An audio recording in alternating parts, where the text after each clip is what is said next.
오늘 시간 우리 주 예수 그리스도로 통일되어 공단이 이 자리에 계신 여러분과 함께 하시길 주님의 이름으로 축원합니다. 오늘 성가대 찬송가와 같이 우리가 오시는 주님을 기다리는 대림절 둘째 주일입니다. 두 번째 초가 대림의 두 번째 초가 켜져 있습니다. 또한 이 앞에 보시면 지난주에 우리 어린이부 아이들이 함께 대림절을 기다리면서 성탄을 기다리면서 만들었던 그 소망을 담아서 또한 초를 저렇게 예쁘게 만들어 놨습니다. 나중에 이제 우리의 성탄이 되면 성탄 전에 모든 초가 다 켜지게 될 것입니다.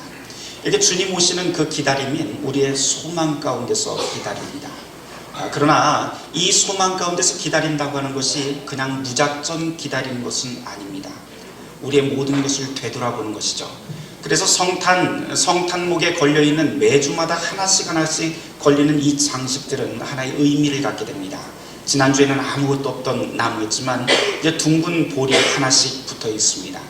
이것은 단순히 예쁘게 보이기 위한 그 둥근 볼이 아니고 우리의 과거의 모든 죄악들 그리고 원죄에 대한 그 선악과를 의미하는 것입니다. 그래서 우리는 매주 하나하나 바뀌어가는 교회의 모습들을 통해서 우리는 스스로를 돌아보고 그리고 침묵과 경건 가운데 성탄을 맞이하게 됩니다. 그래서 성탄을 바로 오시는 주님을 기다리는 것, 준비하는 것이 바로 이 대림의 가장 큰 의미라고 할 수 있습니다. 오늘 교회력 복음서 본문이 바로 이 준비하는 주님 오시는 것을 어떻게 준비하느냐에 관한 그 문제를 다루고 있습니다. 복음서 본문은 누가복음 3장 1절에서부터 6절까지 말씀이죠. 여기는 마지막 예언자로 불리는 세례 요한이 등장합니다. 세례 요한은 광야에서 외치는 자였습니다. 주님의 길을 준비하라고 외쳤죠. 그런데 여러분, 오늘 이 본문은 우리에게 아주 익숙한 본문이고 또한 아주 짧은 본문이지만 이상한 구석이 한두 가지가 아닙니다. 제일 먼저 눈에 띄는 것은 왜 하필 광야일까라는 문제입니다. 왜 하필 광야일까요? 광야는 말 그대로 이 빈들은 그대로 척박한 땅입니다. 빈들이기 때문에 아무것도 없습니다. 물이나 먹을 것을 구할 수 없는 그런 토양입니다. 그런데도 희한하게 오래전부터 온 세계를 구할 그리스도, 온 세계를 구할 메시아가 오실 곳은 저 좋은 곳이 아니라, 도시가 아니라 바로 이 빈들이고 바로 광야라고 예언자를 통해서 예언되었습니다. 장소도 그렇지만 마지막 예언자인 이 세례 요한의 그 외모는 더욱더 희한합니다. 그는 금수저를 물고 태어나지도 않았습니다. 멋진 옷을 입지도 경건한 모습 같지도 않습니다. 대제사장이나 신학자들처럼 권세 있는 모습도 아닙니다. 제대로 씻지도, 그리고 음식을 차려 먹을 수도 없어서 냄새납니다. 그리고 맥북이나 석청을 뒤적거려 먹고 사는 그런 빈민의 꼴을 하고 있는 것이 마지막 예언자의 모습이었습니다. 그런데 하나님께서는 이런 사람을 통해 메시아가 오신다고 하는 소식을 우리에게 전합니다. 세례 요한의 외모도 그렇지만 광야를 지나서 이 요단강에 모여있는 사람들은 더 이상합니다. 이곳은 사람들이 모일 수 있는 장소가 아닙니다. 무슨 산골짝 숨은 맛집도 아닌데 사람들이 몰려듭니다. 오늘 설교 본문과 같은 내용이 나와 있는 평행구인 마가복음 1장 5절의 말씀을 참조해 보면 여기에 모여있는 이 사람들은 온 유대와 예루살렘에서 왔다고 되어 있습니다. 하나님의 선택을 받았다고 하는 유대인들이, 그것도 하나님의 도성이고 하나님의 집이라고 하는 웅장한 거룩한 성전이 있는 곳에 그곳에 사는 사람들이 왜 하필 이곳으로 왔을까요? 도대체 왜 이 많은 사람들이 광야를 지나서 요단강에 몰려왔을까요? 성경의 답은 아주 간명합니다. 우리가 성경의 역사를, 이 시대의 역사를 들춰보면 성전이 성전 구실을 못했고 종교 지도자들과 지식인들이 재구실을 하지 못했기 때문에 이들이 광야를 지나 요단강으로 왔다고 우리에게 가르쳐줍니다. 이 광야에 모인 사람들이 어떤 부류였는지 우리는 어느 정도 추론을 할 수 있습니다. 여기엔 회개하기 위해서 모인 사람들, 호기심으로 모인 사람들, 친구 따라온 사람들, 세례 요한을 감시하기 위해서 온 사람들 등등 여러 부류가 모여 있습니다. 그러나 오늘 이 말씀에서 우리에게 관심을 두고 가르치고 있는 부류는 다 제쳐두고서라도 예루살렘 성전에 실망하고 하나님의 위로와 하나님의 도우심을 갈망하면서 주님 오시기를 기다리는 그 마음으로 찾아온 사람들에게 성경은 관심을 두고 있습니다.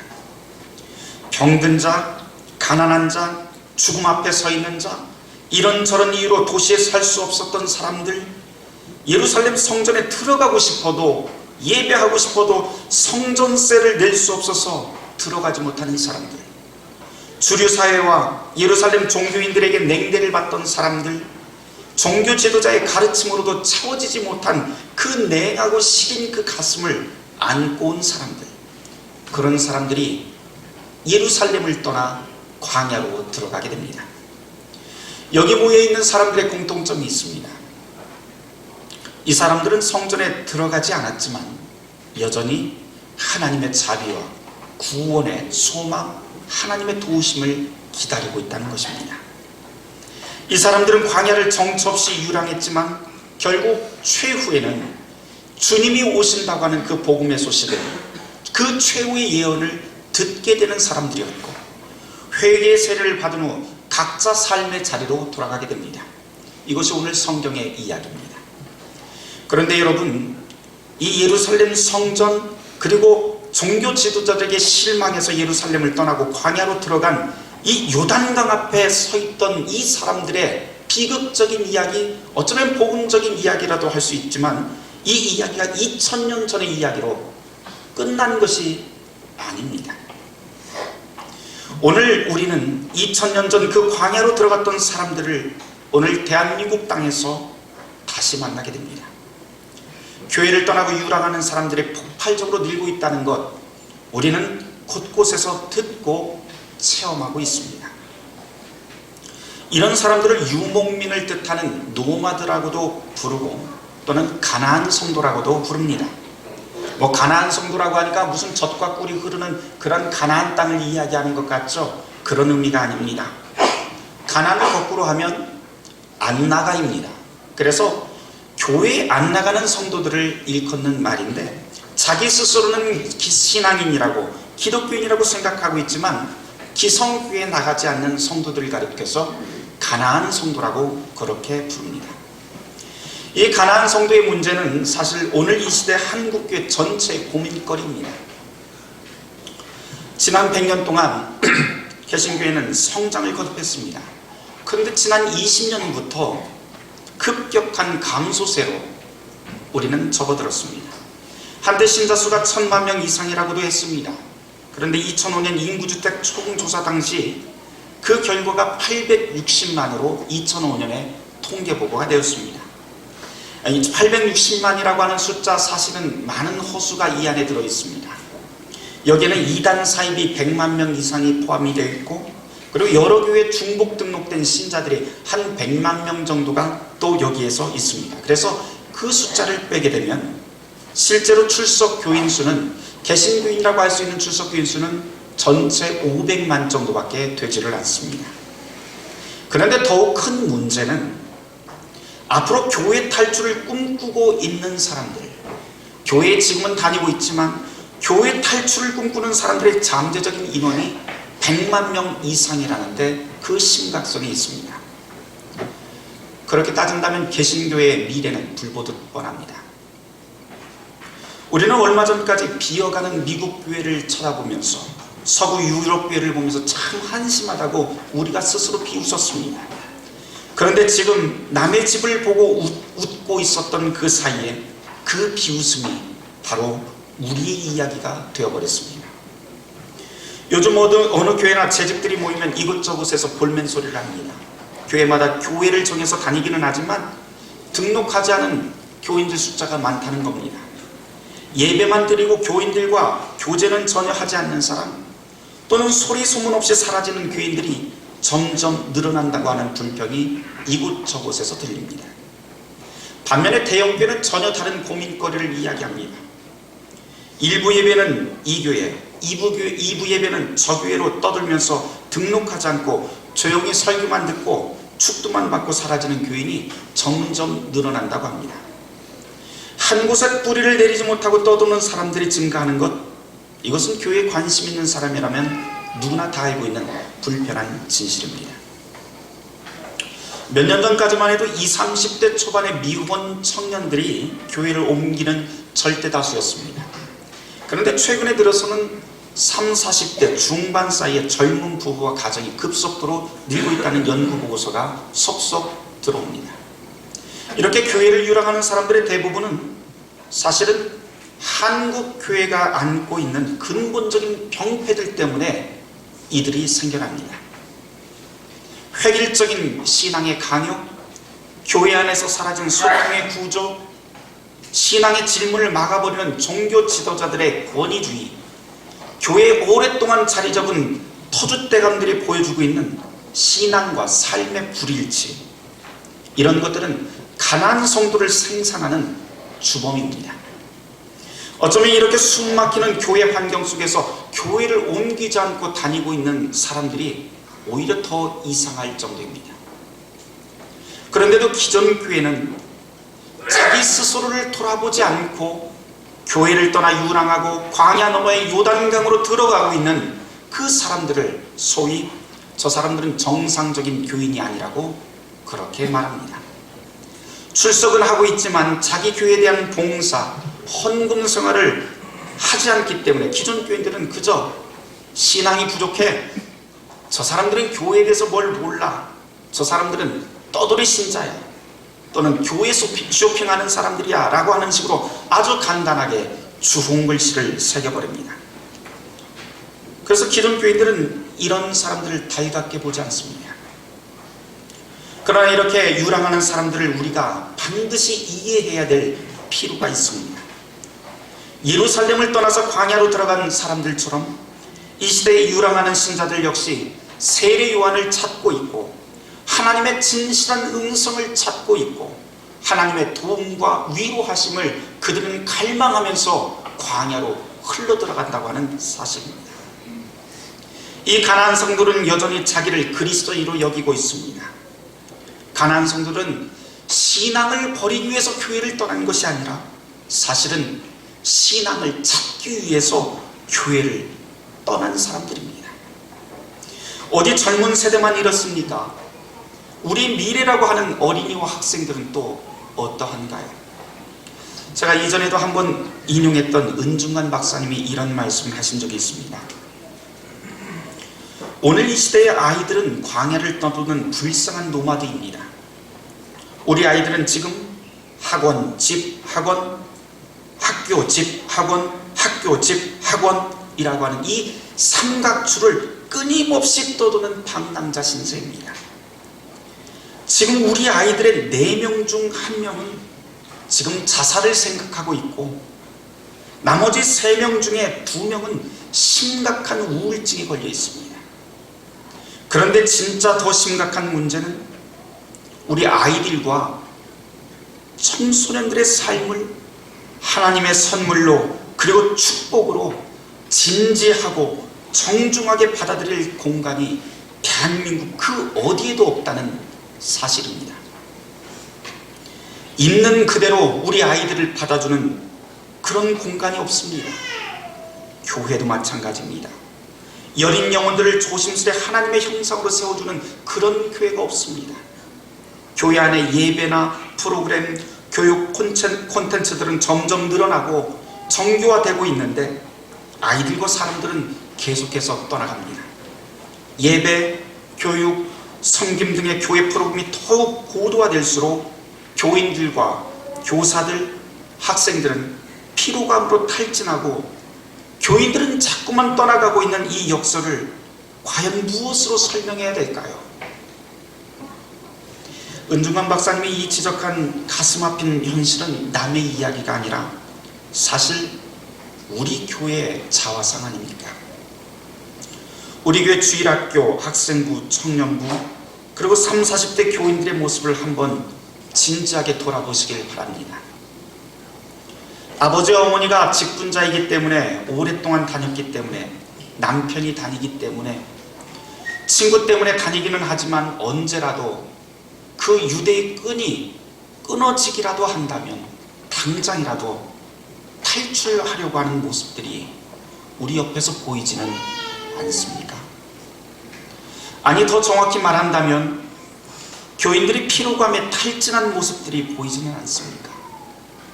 교회 출석은 하지만 설 자리가 없어서 나갈 곳을 두리번거리는 그 모습들은 보이지 않습니까?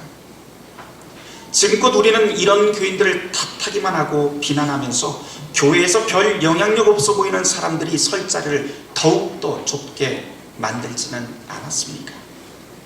그런데 사랑하는 성도 여러분, 오늘 우리에게 주신 이 복음서의 말씀에 귀를 기울여 보시길 바랍니다. 우리 자신이 바로 사람들을 성전에서 내몰았던 그 예루살렘 성전, 그 제사장, 그 바리새인들은 아닌지요? 가나안 신자가 증가하는데 바로 한국 교회의 실패가 큰 몫을 했습니다. 한국 개신교회가 십자가의 복음의 본질에서 벗어나 성장만 추구하고 주일은 신앙 좋은 그리스도인이지만 나머지 6일은 욕쟁이 아줌마로, 악독한 사장으로, 게으름뱅이로, 남을 속이는 사기꾼으로 그렇게 사는 따로국밥의 인생을 우리는 신앙인의 이름으로 살고 있지는 않았습니다. 남을 섬기고 위로해주기보다는 교만스레 남을 깔보고 우습게 보며 살았습니다. 우리는 세상의 빛과 소금이라고 교회를 그렇게 이야기했지만, 그렇게 말하면서 교회에서 눈물을 흘리며 찬송하고 기도했지만, 문 밖으로 나서는 순간 부정한 세상, 불의와 부패가 보이는 그 세상에 눈과 귀를 닫고 살지 않았습니까? 세상보다 도덕성에서 떨어지는 상식 이하인데도 불구하고 우리는 그곳을 거룩한 교회라고 말하고 그곳을 거룩한 성도라고 자부하면서 살지는 않았습니다. 그러니 그런 교회, 그런 성도들의 모임에서 당연히 사람들이 떠나지요.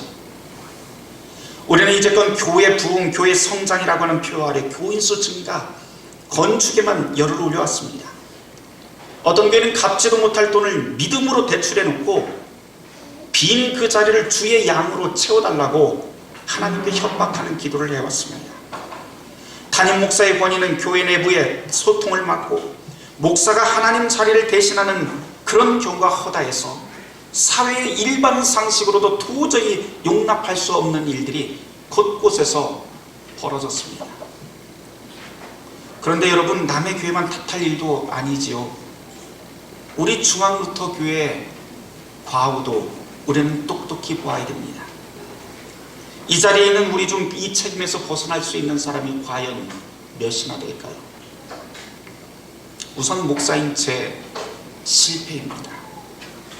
또한 장로님들과 권사님, 그리고 교사들, 성가대, 그 누구도 우리의 실패가 없다고 주님 앞에서 그 책임을 돌릴 사람 한 명도 없습니다. 우리 옛 모습 그대로, 이대로의 모습으로는 오시는 주님을 맞이할 그런 미래가 우리에게는 없습니다. 복음서에서 성전이 아닌 광야로 나간 사람들, 그 나간 이유는 분명합니다. 성전에 있는 직분자들의 문제였죠. 성전이 성전답지 못하고 제사장이 제사장답지 못하고 서기관이 서기관답지 못했기 때문에 광야로 사람들이 나가지 않았습니까? 오늘날 우리의 문제가 2000년 전 예루살렘 성전의 문제와 동일하다면 그 해결책도 사실 2000년 전 그 역사에서 우리는 찾아볼 수 있게 됩니다. 간단합니다. 교회가 교회답고, 목사가 목사답고, 장로가 장로답고, 권사가 권사답고, 교사가 교사다울 때 광야로 나간 사람들이 요단강으로 모이게끔 되어 있습니다. 우리가 해야 될 일 분명합니다. 교회를 떠나는 사람들을 판단하고 비난할 것이 아니라 바로 우리가 모여있는 이 거룩한 이 자리가 바로 하나님의 바른 목소리가 음성이 울려 퍼지는 요단강이 되도록 우리가 만들어야 되지 않겠습니까? 그 요단강은 성경에서 회개의 자리라고 우리에게 가르칩니다. 우리 교회가 이제껏 자랑해왔던 역사, 전통, 장자된 교회, 이런 것 다 초계와 같이 버리고 다시 시작해야 됩니다. 직분을 자랑할 것이 아니라 하나님의 뜻과 이웃 사랑을 자랑하고 십자가를 자랑할 수 있는 교회여야 됩니다. 바로 그것이 요단강의 회개였습니다. 갈급한 심정으로 광야로 들어갔던 사람들이 바로 그 요단강으로 모였습니다. 그곳에서 세례 요한을 통해 하나님의 말씀이 가감없이 선포되었던 그곳에 사람들이 모였습니다. 그곳에서 요한은 주님의 오심을 가감없이 선포했고 회개를 명했고 그리고 세례를 주었습니다. 물에 잠긴 후에 물 밖으로 나오는 이 세례가 무엇입니까? 그리스도와 함께 죽은 자가 그리스도와 함께 산다는 것 아닙니까? 물 세례는 우리에게 단 한 번 주어지지만 우리 모든 삶은 매일의 세례가 되어야 됩니다. 왜냐하면 그것이 바로 그리스도와 함께 우리의 일상을 사는 길이기 때문입니다. 사랑하는 성도 여러분, 우리 모두 회개합시다. 그리고 다시 회복합시다. 마틴 루터는 종교개혁의 기치를 놓았던 95개조 반박문 제1조에서 이렇게 외칩니다.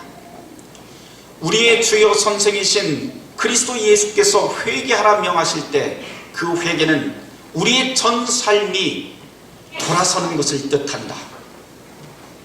사랑하는 성도 여러분, 다시 한번 권면합니다. 위로받지 못하고 비통한 마음으로 광야로 내몰린 사람들, 도움을 기다리는 그 사람들에게 한 발짝 더 다가서길 바랍니다. 힘없고 가난한 자, 청소년과 어린아이들에게 그리스도의 사랑의 마음으로 한 발 더 다가서길 바랍니다. 그들을 앞에 두고 어찌할 바를 몰라서 주저하고 계십니까? 나는 배운 것이 없어서 그들을 도울 수 있는 방법을 모른다고 하십니까? 그렇다면 성령께서 이제부터 말할 수 없는 탄식으로 우리의 입술과 여러분들의 입술과 손과 발을 주장하여 인도하여 주실 것입니다. 바라기는 우리의 이 교회가 모든 사람들이 위로받고 도움을 얻고 힘을 얻는 요단강이 되기를 주님의 이름으로 축원합니다. 모든 지각이 뛰어난 하나님의 평강이 그리스도 예수 안에서 너희의 마음과 생각을 지키시리라. 아멘.